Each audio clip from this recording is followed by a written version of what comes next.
రెండో విడత పంచాయతీ ఓట్ల లెక్కింపు కొనసాగుతుంది. ముందుగా వార్డు స్థానాలు తర్వాత సర్పంచ్ స్థానాల ఓట్లు కౌంట్ చేస్తున్నారు. లెక్కింపు తర్వాత ఉప సర్పంచ్ ఎన్నికకు అధికారులు నోటిఫికేషన్ జారీ చేస్తారు. ఆయా గ్రామ పంచాయతీ కార్యాలయాలు లేదా పోలింగ్ కేంద్రాల శివారు ప్రాంతాల్లోని కార్యాలయాల్లో ఉప సర్పంచ్ ఎన్నిక నిర్వహిస్తారు. చేతులెత్తే పద్ధతిలోనే ఈసారి కూడా ఉప సర్పంచ్ను ఎన్నుకుంటారు.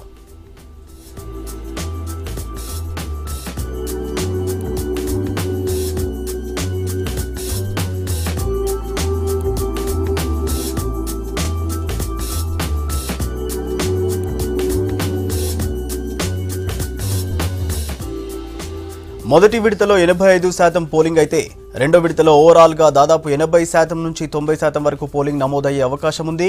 3342 పంచాయతీల్లో సర్పంచ్ పదవుల కోసం 10668 మంది అభ్యర్థులు తమ అదృష్టాన్ని పరీక్షించుకుంటున్నారు. మరోవైపు 26191 వార్డులకు జరిగిన ఎన్నికల్లో 63480 మంది అభ్యర్థులు బరిలో ఉన్నారు. లెక్కింపు సందర్భంగా ఎలాంటి గొడవలు జరగకుండా భారీ బందోబస్తు ఏర్పాటు చేశారు పోలీసు అధికారులు. అయితే మేజర్ పంచాయతీలు మినహా అన్ని పంచాయతీల్లో సాయంత్రం లోపు ఫలితాలు రానున్నాయి.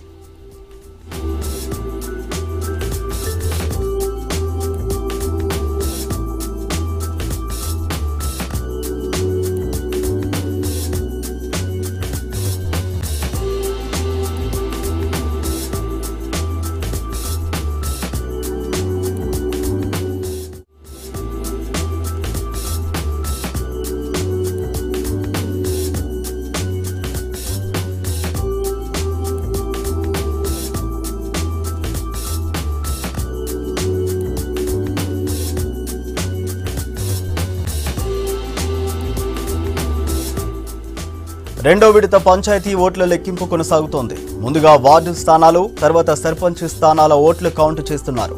లెక్కింపు తర్వాత ఉప సర్పంచ్ ఎన్నికకు అధికారులు నోటిఫికేషన్ జారీ చేస్తారు.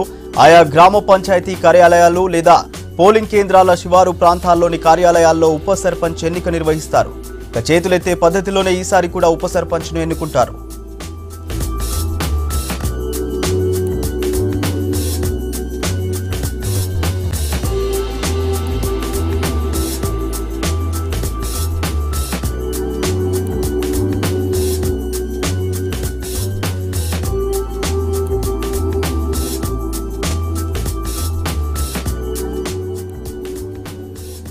మొదటి విడతలో 85% పోలింగ్ అయితే రెండో విడతలో ఓవరాల్ గా దాదాపు 80% నుంచి 90% వరకు పోలింగ్ నమోదయ్యే అవకాశం ఉంది.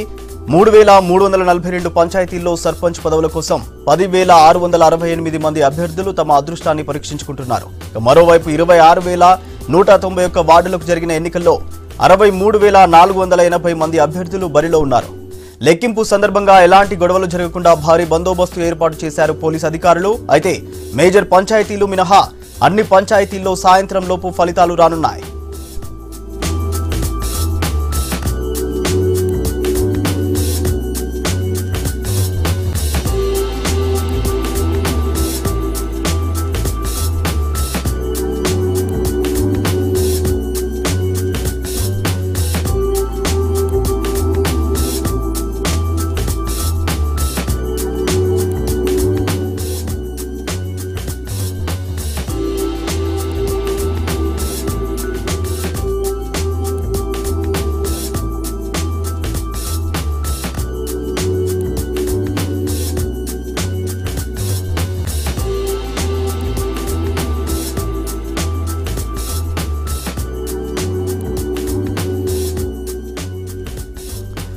ఇక పూర్తి సమాచారం శ్రీనివాస్ లైవ్ లో అందిస్తారు. శ్రీనివాస్, రాష్ట్ర వ్యాప్తంగా కౌంటింగ్ ప్రక్రియ ఎలా సాగుతుంది, అలాగే ఎప్పటిలోగా ఫలితాలు వెలువడే అవకాశం ఉంది?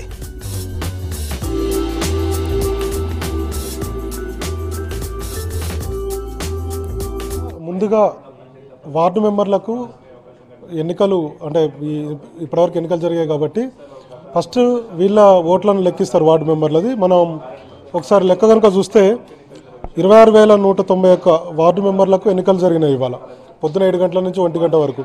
వీళ్ళకు సంబంధించి 26000కు సంబంధించి ఫస్ట్ ఫలితాలు వస్తాయి. ఆ తర్వాతనే సర్పంచ్ ఎన్నికకు సంబంధించినటువంటి కౌంటింగ్ స్టార్ట్ అవుతుంది. ఆల్రెడీ స్టార్ట్ అవుంది. మనం విజువల్స్లో చూస్తే కనుక ఫస్ట్ వార్డు మెంబర్స్కు వైట్ పేపర్ మనకు కనపడుతుంటుంది. కొద్దిసేపట్లో ఇది ఇదేంటంటే మొత్తం దాదాపుగా 700 వరకు ఉన్నటువంటి వెబ్ కెమెరాల ద్వారా ఈ వెబ్ కాస్టింగ్ చేస్తూ ఉంటారు. సో మరి కాసేపట్లో ఈ డిస్ప్లేలో మనకు విజువల్స్ వస్తాయి. అయితే మొత్తం 26,000 వార్డు మెంబర్లకు సంబంధించి కౌంటింగ్ ఆల్రెడీ స్టార్ట్ అయింది. తర్వాత మనకు వైట్ పేపర్స్ ఒకసారి చూస్తే కనుక ఇక్కడ ఉన్నటువంటి గులాబీ కలర్లో ఉన్నటువంటి పేపర్లు సర్పంచ్కి సంబంధించినటువంటి బ్యాలెట్ అది. తర్వాత వైట్ది మాత్రం వార్డు మెంబర్కు సంబంధించినటువంటి బ్యాలెట్.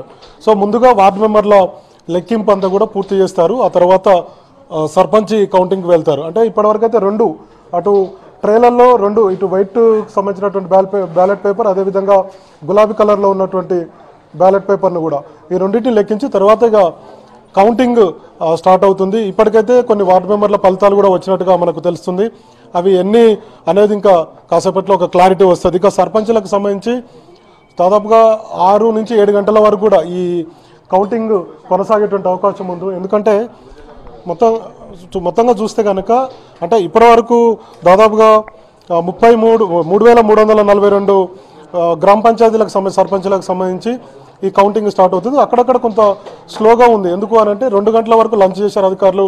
తర్వాత 2:30కి 3 o'clock అట్లా కొన్ని చోట్ల కౌంటింగ్ స్టార్ట్ అయింది. కాబట్టి ఆల్మోస్ట్ 8 o'clock వరకు కూడా ఈ కౌంటింగ్ స్టార్ట్ అవుతుంది. తర్వాత తుది ఫలితాలు 8 గంటల తర్వాతనే అన్ని మొత్తం ఈ ప్రక్రియ అంతా పూర్తవుతుంది అన్నటువంటి అభిప్రాయాన్ని కూడా ఎన్నికల సంఘానికి సంబంధించినటువంటి అధికారులు చెప్తున్నారు. ఇన్ని రోజుల నుంచి కూడా ప్రచారంలో నిమగ్నమై ఉన్నటువంటి వారందరి భవితవ్యం తేలుతూ ఉంది. గ్రామీణ ప్రాంతాలు అందరూ తెలిసిన ఓటర్లు ఉంటారు. ఒక్కొక్కరు వాళ్ళ వరుసతో కూడా వెళ్ళి తమకు ఓటేయాలని చెప్తుంటారు. కొంతమంది ఖర్చు చేసుకుంటారు. కొన్ని రకాల ప్రయత్నాలు జరుగుతాయి వాస్తవానికి ఓటర్ని తమ వైపు తిప్పుకునేందుకు. ఇవన్నీ గత కొన్ని రోజుల నుంచి కూడా చేస్తున్నారు. ఎందుకంటే రాష్ట్ర ఎన్నికల సంఘం జనవరి 1న దీనికి ఈ ఎన్నికల నోటిఫికేషన్ ప్రకటించిన తర్వాత నామినేషన్ల ప్రక్రియ కావచ్చు, తర్వాత విత్డ్రాలు కావచ్చు, ఈ స్క్రూటినీ కావచ్చు, ఈ ప్రక్రియ అంతా కూడా అయిపోయిన తర్వాత ప్రచారం మాత్రం ఓరెత్తిచ్చింది. మొత్తంగా ఎమ్మెల్యేలు, స్థానికంగా ఉన్నటువంటి ఎమ్మెల్యేలు, తర్వాత మిగతా సర్పంచులతో ఎవరెవరు గెలుస్తున్నారు, తర్వాత ప్రచారం ఏ విధంగా ఉంది, ఇట్లా అన్ని రకాలుగా వాళ్ళు గెలుపు కోసం తీవ్ర ప్రయత్నాలు చేశారు. తమ భవితవ్యం మరి కాసేపట్లో తేలనుండడంతో మనం కౌంటింగ్ సెంటర్లో చూస్తే కొంత వాళ్ళు అభ్యర్థులు ఉంటారు, అక్కడ ఏజెంట్లు ఉంటారు. కాబట్టి కొంత ఆతృత, ఆందోళన, మేము గెలుస్తామా లేదా ఈసారి అనేటువంటి ఒక ఉత్కంఠ అయితే మనకు కనపడుతూ ఉంటుంది. అయితే ఇంకొకటి ఏంటంటే ఇప్పటివరకు చేసినటువంటి అన్ని రకాల ప్రయత్నాలు మరి కాసేపట్లో తేలుతాయి. కాబట్టి ఎవరు గెలుస్తారు, గెలిచిన వాళ్ళు కూడా 1-2 ఓట్లతో కూడా గెలిచినటువంటి పరిస్థితి. కొన్ని చోట్ల అయితే అతి తక్కువ ఓట్లు ఉంటాయి, 20 ఓట్లు ఉంటాయి. ఈ మధ్య కాలంలో రంగారెడ్డి జిల్లాలో ఒక గ్రామ పంచాయతీలో అయితే భార్యాభర్తలు ఓటు వేసుకోకపోవడం వల్ల ఓడిపోయినటువంటి పరిస్థితి సర్పంచ్గా. అంటే ఇట్లాంటి సంఘటనలు ఎక్కువగా సర్పంచ్ ఎన్నికల్లో జరుగుతూ ఉంటాయి. మొత్తంగా కౌంటింగ్ ప్రక్రియ అయితే కొనసాగుతుంది. భారీ బందోబస్తు ఏర్పాటు చేశారు పోలీసులు కూడా. ఎక్కడ గొడవలు జరగకుండా, అల్లర్లు జరగకుండా అయితే ఎప్పటికప్పటికి స్థానికంగా ఉన్నటువంటి అధికారులు, పోలీస్ స్టేషన్లు కావచ్చు, కేంద్ర బలగాలు కావచ్చు, అదేవిధంగా జిల్లా ఎస్పీలు కావచ్చు, అక్కడ నుంచి రాష్ట్ర ఎన్నికల సంఘం కార్యాలయానికి మానిటరింగ్ కావచ్చు, ఇవన్నీ కూడా ఎప్పటికప్పటికి జరుగుతున్నాయి. ఇప్పుడు జరిగేటువంటి కౌంటింగ్లో అయితే ఎక్కడ ఇంకా గొడవ జరిగినట్టు అయితే ఇప్పటివరకు రిపోర్ట్ రాలేదు.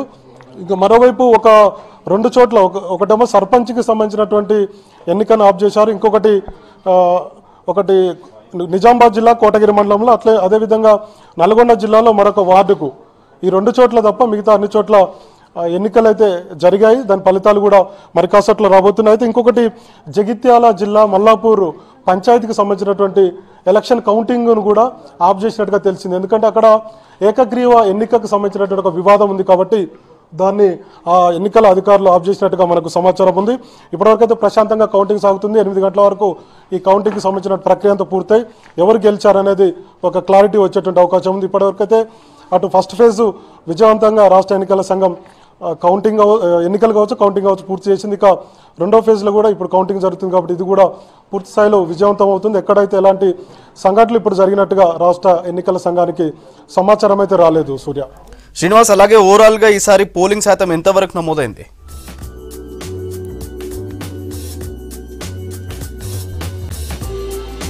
మనం ఫస్ట్ ఫేజ్లో కూడా పోలింగ్ శాతం దాదాపుగా 85.76% అయింది. అంటే ఈసారి ఈ 2వ విడత కూడా ఇప్పుడు కొద్దిసేపు క్రితము మన లైవ్కు ముందు కొంతమంది అధికారులతో మాట్లాడినప్పుడు కూడా 87% వరకు ఈ ఓటింగ్ శాతం నమోదైంది. అంటే మేము అనుకున్నటువంటి రీచ్ అయ్యాము, దాదాపుగా 90% అవుతుందని చెప్పి రాష్ట్ర ఎన్నికల అధికారులు అనుకున్నారు.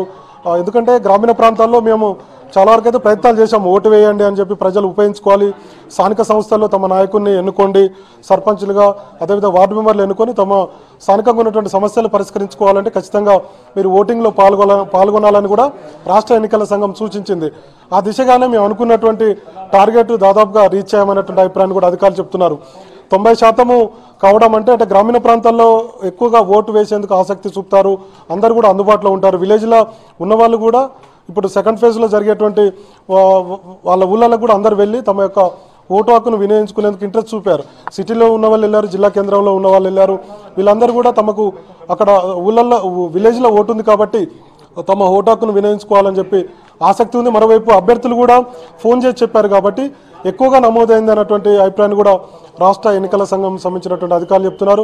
అటు అభ్యర్థులు, స్థానికంగా ఉన్నటువంటి అధికారులు, అదేవిధంగా రాష్ట్ర ఎన్నికల సంఘం వీరందరూ కూడా ప్రయత్నాలు చేసి ఎక్కువగా ఓటింగ్ శాతం నమోదయ్యే విధంగా ప్రయత్నాలు చేశాం కాబట్టి మేము ఈ విషయంలో కొంత సక్సెస్ అయ్యేటువంటి అభిప్రాయాన్ని కూడా చెప్తున్నారు. ఇప్పటివరకు అయితే అధికారికంగా ఇంకా ఓటింగ్ పర్సంటేజ్ ఎంత అయిందనేది ప్రకటించలేదు, కానీ అనధికారికంగా సమాచారం ప్రకారం దాదాపుగా 86 నుంచి 87% ఉంటుంది. ఫస్ట్ ఫేజ్లో అయితే 85.76% అయింది. అంటే దాదాపుగా 1.5-2% ఓటింగ్ పెరిగిందని చెప్పి మనం చెప్పుకోవచ్చు. సూర్య, థ్యాంక్ యూ శ్రీనివాస్.